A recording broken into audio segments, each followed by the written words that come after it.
Shalom Aleichem. For the 17th day of the Omer, Mishnah Yomi is beginning chapter 2 of Sotah. At the end of chapter 1, we took a bit of a detour talking about Mida Keneged Mida, a turn for a turn. The way people act is the way they are also treated. I can't recommend enough that you go and take a look at the Rashi at the end of Parshat Vayakel, Shemot chapter 38, where he brings the story about the righteous women donating their mirrors. And this event is brought in more detail in the Mincha of Sotah Daf 11b, including the statement, B'schar nashim sidkaniot, nigalu Yisrael mitzrayim. It was in the merit of righteous women that the entire Jewish people was saved. I think that the Gemara brings these statements in Sotah to contrast the actions of very, very few Jewish women who strayed from their husband and betrayed their families and the expectations of tzniut and proper behavior, to the vast majority of Jewish women throughout all the generations who have, given everything to build Jewish families, maintaining their faith and inspiring the next generation. So let's get into chapter 2, and we turn back to the procedure of the Sotah. Haya mevi etz minchata, they would bring her meal offering, betoch kafifa mitzrit, in a cheap basket made of palm fibers, v'notna al yadeha, and they would have her carry it in her arms, kedei liyog'ah, to tire her.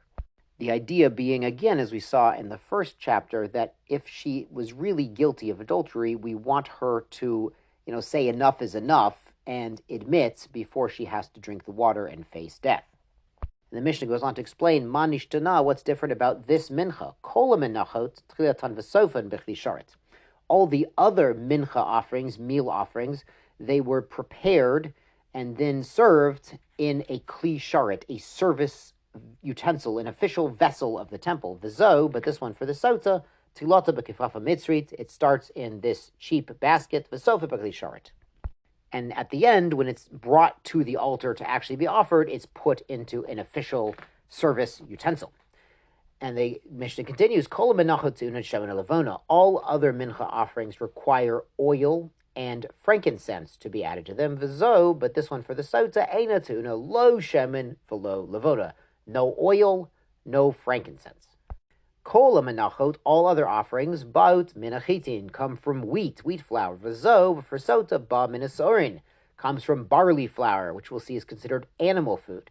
But then the Mishnah notes, mincha to Omer, that famous carbon Omer, and right now we are counting about 1/3 through our Sfira to Omer, our count of the Omer. Now we started counting the day, the first day of Chol Hamoed Pesach, or the night of the second Seder, in Chutz La'aretz, outside of Israel, because on that day, the day after the Pesach Seder, they would offer the Korban Omer from barley in the temple to permit the new crop. So the Omer is also barley, hi haita ba geris, but it's brought finely ground barley.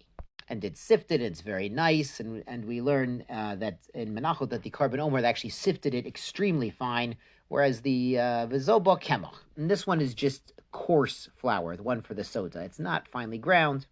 And the Korban Omer also has the Shemen and Lavona.